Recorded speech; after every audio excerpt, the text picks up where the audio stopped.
En cierres urbanos, decía algún arquitecto que entrevistamos. Hoy tenemos la posibilidad de tener en nuestros estudios al arquitecto Osvaldo Sabaño, a quien saludamos y le damos los muy buenos días. Bueno, buenos días, muchas gracias por el espacio. Muy bien. Arquitecto, hay un proyecto en Salto. Vamos a empezar por el proyecto que hay en Salto, que se llama El Milagro, La Tabona, tiene diferentes nombres, que nadie lo conoce todavía, o por lo menos nosotros los medios no lo conocemos, algunos actores políticos tampoco, pero si ustedes lo vienen estudiando hace un montón de tiempo, ¿de qué se trata? Sí, nosotros el año pasado, en el marco de algunas actividades desarrolladas en el CENUR, hicimos un ciclo de charlas vinculadas justamente al tema barrios privados en concreto, con participación de actores nacionales, internacionales incluso, porque nos preocupan estos temas y los venimos trabajando, investigando desde el CENUR, asociados a los procesos de segregación socioterritorial fundamentalmente, ¿no? Esos fenómenos de exclusión que se generan tanto por voluntarios, digamos, ¿no? ¿Segregación o autosegregación? Bueno, a eso un poquito iba. Hay procesos que son no voluntarios, como lo podemos ver en los asentamientos irregulares, por ejemplo, un problema que también trabajamos y nos preocupa, y aquellos que son voluntarios, o sea que por propia voluntad de las personas se excluyen y se encierran, en este caso, o generan formas de vida de un carácter casi antiurbano, diríamos, ¿no? En concreto para Salto hay un proyecto, ¿sí?, que nosotros lo pusimos en cuestión porque es un proyecto que mucho no se dice, pero que ha motivado incluso hoy día la revisión del plan de Salto para habilitarlo. De ese proyecto tiene una escala extraordinaria, son 550 hectáreas que se pretenden recategorizar, o sea, cambiar de suelo rural a un suelo que sea urbanizable, en este caso una categoría suburbana, ¿tá?, como enclave, digamos, residencial, ¿no?, de vivienda. Y esto, a ver, hay que dimensionar un poquito el fenómeno social que puede significar el desarrollo de una actividad de Pero este ese tipo. cambio, arquitecto, antes de ir a ese desarrollo del fenómeno social, el cambio de zona rural a zona suburbana o urbana, ¿es solo un trámite normativo o tiene el suelo, dice este suelo es rural por tal cosa? ¿Hay un estudio de los suelos? Sí, Salto tiene un proceso de planificación histórico, ¿no? Debe ser uno de los departamentos del país que tiene mayor historia en la planificación departamental y de la ciudad en concreto. En Salto, después de la ley de ordenamiento del 2008, hubo un proceso de acumulación histórico hasta el 2000 más o menos, de decretos departamentales que hicieron el plan de Salto, y a su vez después se continuó con las directrices departamentales y el plan local. Eso se fue ese plan local en el nuevo ordenamiento territorial del país. Ese plan local en el 2017 estableció criterios clarísimos de delimitación urbana, de usos establecidos del suelo, y estableció que esta zona que se propone recategorizar es rural por un montón de características. Incluso involucran cuestiones hasta estratégicas desde lo logístico, ¿no? Estamos hablando de un suelo ubicado al otro lado del bypass de la ciudad, no del lado de la ciudad, que generaría incluso conflictos no solo de transporte, sino de las dinámicas urbanas muy grandes, ¿no?, para la ciudad. Ese problema que hoy no tenemos, podríamos tenerlo, y lo podemos ver reflejado en casos de otras ciudades que sí lo tienen, ¿no?, en el interior del país. El conflicto ahí hay transporte pesado en el bypass. El predio que se pretende recategorizar son 3 padrones rurales que están ubicados al sur del bypass, entre lo que sería la gaviota y el predio de la caminera, digamos, para ubicarlo más o menos, ¿no? Más o menos frente a lo que es el proyecto del volcán. Y bueno, esa localización está exactamente del otro lado del área urbana de la ciudad, ¿no? Y de lo que el plan de Salto había delimitado como perímetro urbano.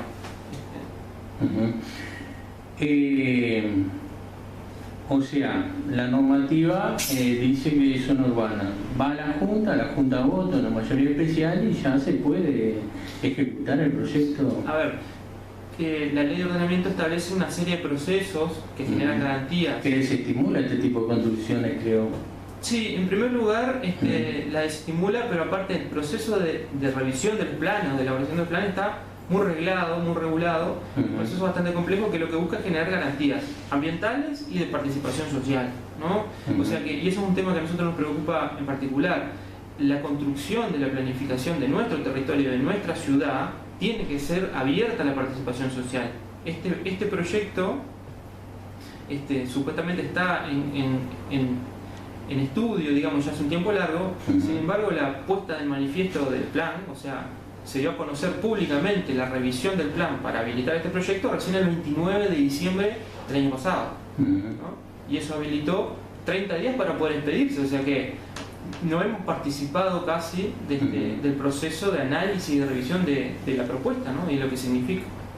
En esto de las construcciones, los inversores tienen que presentar previamente el proyecto o presentan la idea, la venden y después la arman. Creo que hacen así. Y bueno, en este caso en concreto el proceso fue ese, vender una idea y hay un análisis que nosotros no podemos dejar de criticarlo, que es el interpretar que recategorizar suelo genera desarrollo. Ese análisis no tiene nada que ver con la realidad. O sea, el desarrollo es un desarrollo integral de la sociedad, ¿no? No el crecimiento económico siempre significa desarrollo, y menos si las garantías no están claras, porque no sabemos cuánto se propone crecer económicamente, en teoría, en base a este tipo de proyectos, ¿no? Se manejan cifras extraordinarias que, si las comparamos a otro proyecto de inversión a nivel del país, no son comparables, porque son extraordinarias, pero tampoco se sabe con certeza qué dejaría en el departamento. O sea, la creación de empleo que se maneja son números muy grandes, pero tampoco dice qué tipo de empleo se genera, si son empleos de calidad o si son empleos de muy mala calidad, ¿no? Y temporario también. Y temporales, sí, por supuesto. El empleo es importante generarlo, pero generarlo en calidad y en permanencia, ¿no? Y en esos términos no hay nada desarrollado. Estamos dialogando con el arquitecto Osvaldo Zabaño sobre el tema específicamente del proyecto El Milagro. Pero los barrios privados se han extendido, sobre todo Canelones, Maldonado, Montevideo creo que hay, pero esos no son tan privados del todo. Y creo que existe una normativa muy compleja para ese tipo de construcciones, ¿no? Sí, el fenómeno no es nuevo, ni en Uruguay ni en Latinoamérica. O sea, el fenómeno en Latinoamérica es anterior a Uruguay, y Uruguay hace muchísimas, ya algunas décadas que existen y se formalizan en una ley de urgencia que hubo en el 2001, de alguna manera, ¿no? En el periodo de Sanguinetti. Eso lo formaliza, ¿no? Pero se han desarrollado de forma extraordinaria en Canelones. En Maldonado ha habido un empuje importante, en Rocha también recientemente, y en Colonia, en concreto toda la faja costera sur, digamos, y en Montevideo ha recibido mucha resistencia, mucha crítica, al punto que hoy en día están prohibidos, y ha habido intenciones sistemáticas de desarrollarlo, donde la Junta se ha negado, ¿no?, al desarrollo. Conocemos algunos casos, incluso como en la ciudad de Rosario, Argentina, donde ha llegado a prohibirlos, en parte por los fenómenos sociales que ha generado a lo largo de la historia. Usted nombró y mencionó ahí frente al proyecto Volcán. El proyecto Volcán es otro tipo de construcciones operativas, pero están todos involucrados de todo tipo de trabajadores de la policía, de jubilados, peones comunes. Es otra cosa, es diferente. Sí, el proyecto del Volcán está dentro del suelo urbano de la ciudad, y urbano de lo que el plan de Salto delimitó como urbano consolidado. Es un desarrollo de carácter inmobiliario, pero un desarrollo urbano que podemos generarle algunas críticas en función del modo en que se genera, pero está dentro de los marcos de la ley, y ha generado un suelo, ha puesto a disposición un suelo.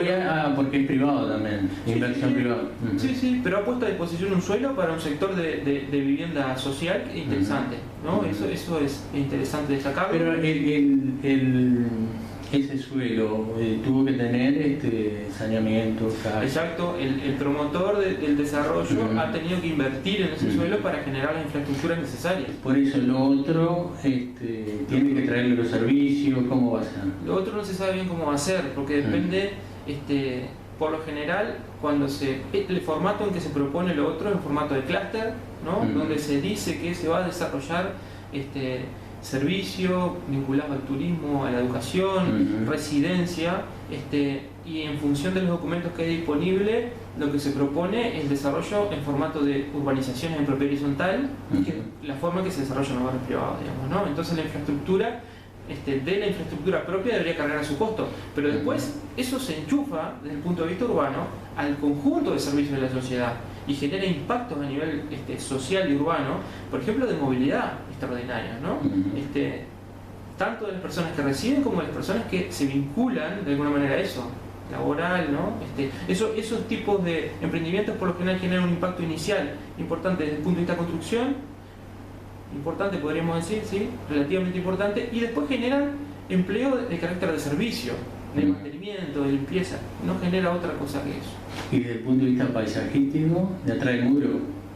Y bueno, desde el punto de vista paisajístico, esa zona está hermosa, los palmares que hay, esa zona, el plan define una zona con valores paisajísticos muy relevantes, que son la zona de Chacra de Solari, bien haciendo cruz a lo que sería la gaviota, que es importante preservar, por supuesto. Pero el impacto de una urbanización desde el punto de vista paisajístico no está claramente definido tampoco. Eso preocupa. Lo paisajístico es una componente más de lo ambiental, digamos, ¿no? Una visión integral de lo ambiental. Y pongamos en consideración que esa zona, por ejemplo, es la cuenca alta de los cursos que desembocan en la zona de Termas de Aymán, ¿no? Una zona que a nosotros nos interesa mucho enfocar este tipo de desarrollo a un posible o un eventual desarrollo de termas, ¿no? ¿Por qué no desarrollarlo ahí? Que ya tenemos suelo categorizado y que tenemos necesidad de una inversión genuina en esos lugares, ¿no? Un poco la propuesta también era una propuesta constructiva, los que nos organizamos para estudiar el tema, de ver de cómo viabilizar la inversión, porque la inversión es necesaria, pero cómo viabilizarla de forma adecuada en aquellos lugares donde la planificación ya la prevé, ¿no? Y también hay algo que es necesario destacar, que por supuesto que la planificación se revisa, sistemáticamente se tiene que revisar, pero tenemos un plan vigente del 2017 que fue Premio Nacional de Urbanismo y que ha previsto el desarrollo en su estructura para este tipo de cosas, ¿no? Enfoquémonos en canalizar adecuadamente estas propuestas de inversión, ¿no? En este tipo de inversiones o de construcciones, el hecho de que se pueda ejecutar previo una audiencia pública del impacto ambiental, ¿eso existe en la ley? Sí, la planificación, como decíamos hace un ratito, está muy regulada, muy reglada, y hay dos instancias de participación social obligatorias por la ley, que son la puesta al manifiesto, que fue lo que se hizo el 29 de diciembre, en un momento muy particular, en un contexto de pandemia, en un periodo de 30 días para discutir este tema. Ya venció el plazo y no ha sido discutido. Nosotros hemos elevado documentos, se ha pronunciado FUCBAN, se ha pronunciado la Sociedad de Arquitectos local y nacional, pero después la participación social a nivel de la ciudadanía no la hemos visto. Y después hay una segunda instancia de participación social. ¿Se pronunciaron como a favor o en contra de este? Con observaciones y objeciones a la propuesta. Porque el ZUNCA está de acuerdo. No sabemos cuál es la posición del ZUNCA. No tiene posición. No sabemos cuál es la posición. Nosotros vamos a tener... ¿Vale todo con tal de generar trabajo? Bueno, justamente, nosotros creemos que no vale todo con tal de generar trabajo, pero aparte hay que pensar qué tipo de trabajo generamos, ¿no? Si es un trabajo que genera un beneficio que redunda en beneficio a futuro, o genera un trabajo que es temporal o de mala calidad, ¿no? Por eso, tampoco es enfocarse si genera o no trabajo, es enfocar la inversión con el objetivo adecuado para generar eso, justamente, ¿no? Y la otra instancia de participación es la audiencia pública, ¿no? Es la audiencia pública, después de que se aprueba previamente el instrumento, que puede ser aprobado, la aprobación previa se puede dar por la Junta o por el Intendente, y la audiencia pública es como cuando ¿Cómo por el Intendente? ¿A través de una resolución? Exacto. Sí, la aprobación previa, que es un plazo dentro de lo legal en la revisión del instrumento. Pero necesariamente tiene que pasar por la Junta después. Posteriormente, que se hace la audiencia pública y se presenta incluso la propuesta articulada del plan, después de un montón de instancias de revisión, incluso de la propuesta normativa con organismos nacionales, hay una instancia de la Junta donde debe sesionar y aprobar en mayoría especial la propuesta del decreto. Aprobar o no. Por lo general, Salto ha tenido, y hemos sido testigos de por ejemplo, la revisión, la elaboración del plan local de Salto, ha concitado instancias a nivel de la Junta extensísimas durante meses de trabajo. incluso yo diría más de meses. El plan de Salto estuvo en consideración durante un periodo de tiempo de algunos años, igual que los de las directrices departamentales, que se empezaron a elaborar en 2011, 2008 y se aprueban en 2011. ¿Sí? Entonces, con un montón de... Para ser más claro a la gente, en el periodo Fontisiella se empezó a trabajar y en el periodo de Coutinho se aprobaron. Esa es otra particularidad de la planificación de Salto, ¿no? Ha pasado... Pero trabajaron muchos profesionales arquitectos ahí en el tema de las directrices. Sí. Yo cuando recuerdo, porque yo cubro la Junta Departamental, y cuando se aprobaron yo dije, este proyecto es más importante que el presupuesto, porque era una visión a 30 o 40 años del salto para adelante. ¿Lo veía así usted? Sí, por supuesto. Siempre el proyecto y la planificación tiene que tener una visión prospectiva, a futuro. Las directrices departamentales han podido ser utilizadas incluso como herramienta de presentación de las diferentes microrregiones del departamento, ¿no? Y ha tenido perspectivas de futuro, igual que la planificación de la ciudad, de la microrregión de Salto en concreto, ¿no? Que fue el desarrollo posterior a lo del plan de Salto. Así que creo que sí, que justamente la planificación es la forma adecuada de incorporar a los procedimientos, a los procesos territoriales, la construcción del futuro del territorio, ¿no? De alguna manera es eso.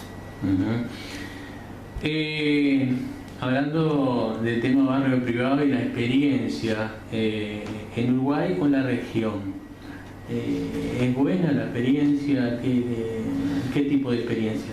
De todo. En Uruguay no se han evaluado como tal. Hay estudios sí que analizan desde el punto de vista de lo que representan estos fenómenos, desde el punto de vista social, pero también hay algunos estudios que indagan lo que representan desde el punto de vista especulativo, ¿no? Desde especulativo desde el suelo.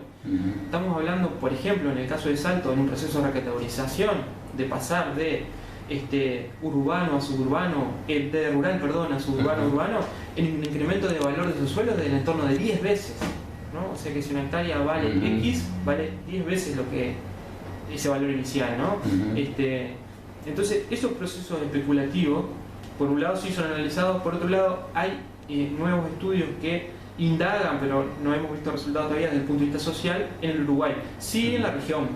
Podemos citar algunos estudios en la región donde sí, por ejemplo, y que ha concitado en el caso de Rosario, por ejemplo, la prohibición del desarrollo de este tipo de emprendimientos en una zona de la ciudad. La otra pregunta distinta, ¿yo tengo poder económico? ¿Lo puedo hacer? Si estoy inseguro, me siento inseguro. ¿Pasa por un tema ideológico también? Sí, yo creo que sí, que es una construcción esencialmente ideológica. No puede ser la reacción de ninguna manera inmediata la de que si tengo miedo me encierro.